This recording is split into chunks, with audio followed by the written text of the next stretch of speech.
The story starts with Taki, a high school student, waking up in the body of a girl named Mitsa. Confused, he takes a moment to understand his surroundings. Realizing he's dreaming, he gets curious and starts examining his new body. Just then, Mitsa's younger sister Yaha walks in, looking disgusted. She tells Mitsa to stop and get ready for breakfast. Taki is confused by Yaha's reaction. He looks in the mirror and is shocked by how real his new body looks. The next day at breakfast, Granny and Yoda are relieved to see Mitsa acting normally.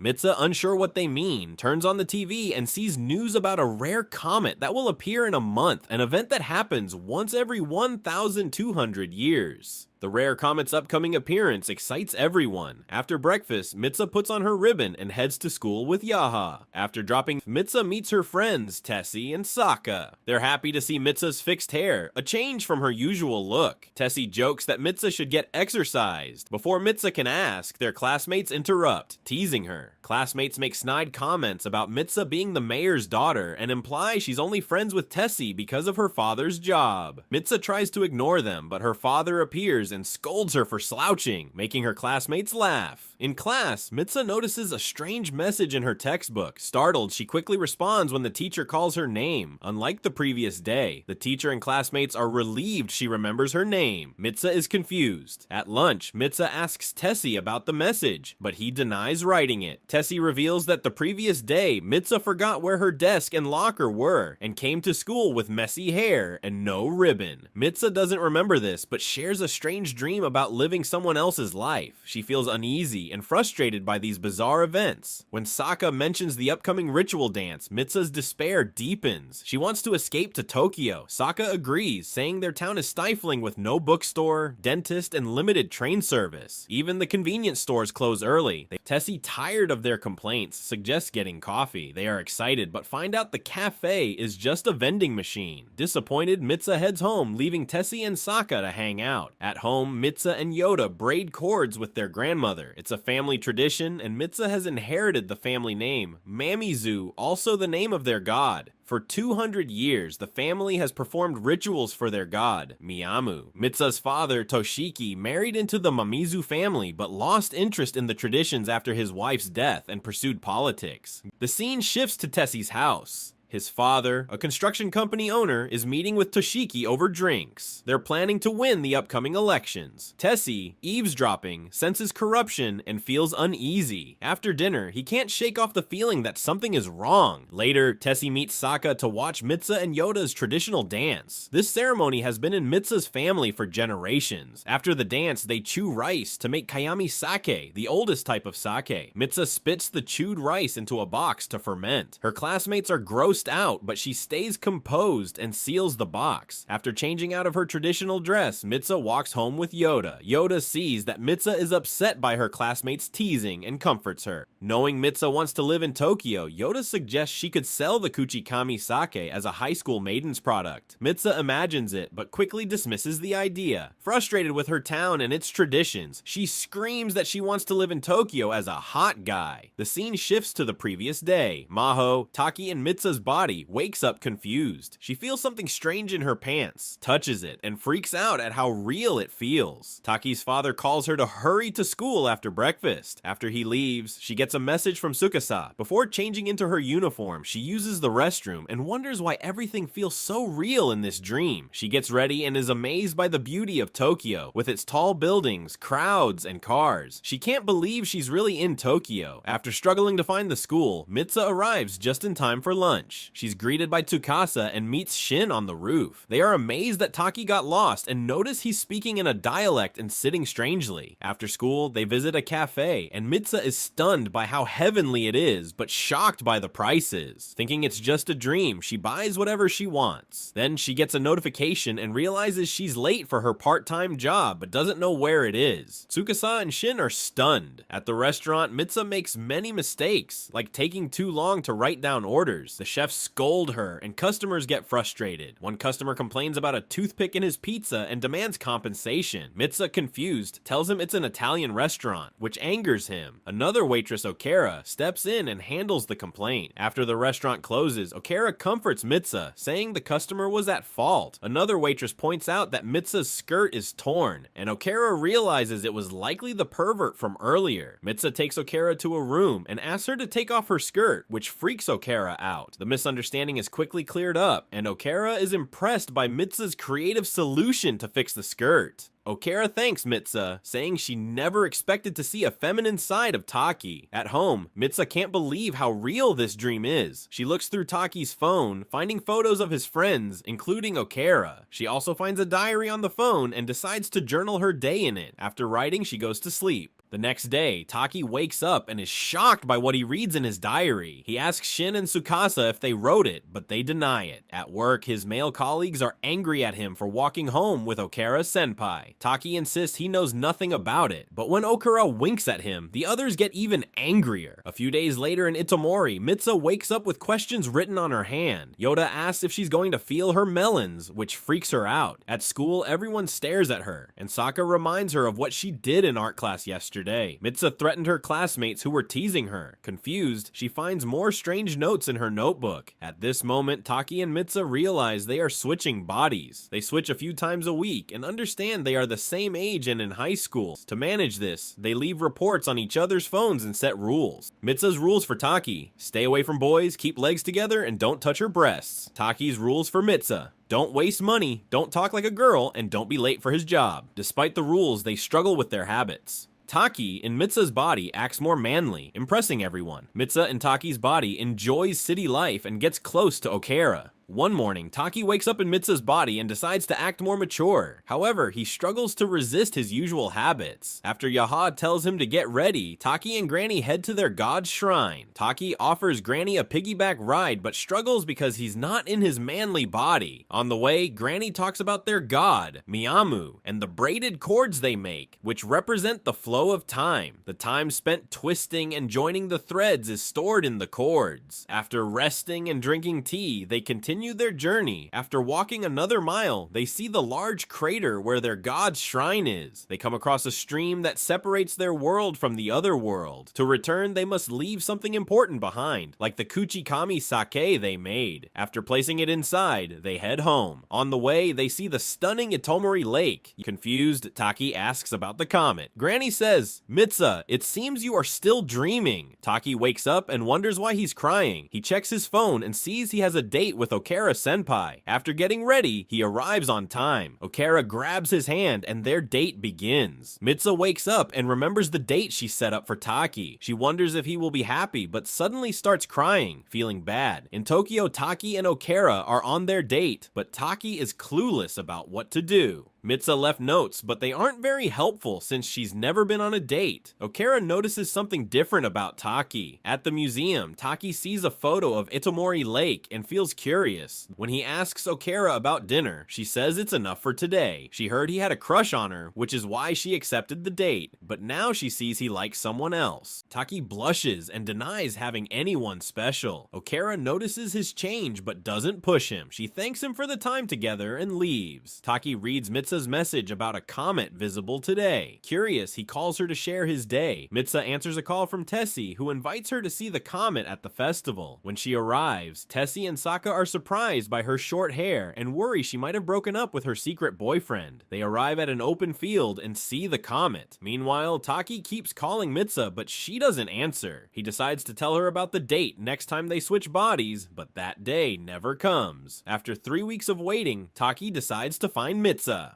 He doesn't remember the town's name, but uses his memory of the scenery to navigate. Taki draws a picture of Itomori Lake, puts it in his bag, and heads to the station. There, he unexpectedly meets Tsukasa and Okara. Taki asks why they're there. Tsukasa explains that Shin is covering his shifts, and they joined him because they were worried about his strange behavior over the past month. Taki dislikes being babysat, but has no choice. After changing trains, Tsukasa and Okara ask about the girl, but Taki doesn't know where she lives. lives. For dinner, they have ramen. The shop owner sees Taki's drawing and recognizes it as Itomori Town, where her husband is from. She gives them directions, bringing Taki closer to finding Mitsa. Taki excitedly asks if the town is nearby. Tsukasa and Okera are shocked as they remember the name. The owner takes them to Itomori, where Taki is confused to find the village mostly destroyed, with houses, trains, and buildings reduced to dust. Tsukasa, panicking, tells Taki it's impossible for his online friend to live here since the incident happened 3 years ago. Taki remembers the comet from 3 years ago, but doubts it because he has Mitsa's notes on his phone. However, the notes start disappearing from his phone. They visit a library to research the incident. Tsukasa and Okera share what they know. 3 years ago, during the Autumn Festival, a piece of comet struck the town, killing over 500 people, about 1/3 of the population. Taki is stunned and filled with questions. He can't believe Mitsa, the girl he's been talking to, is a victim of the comet incident.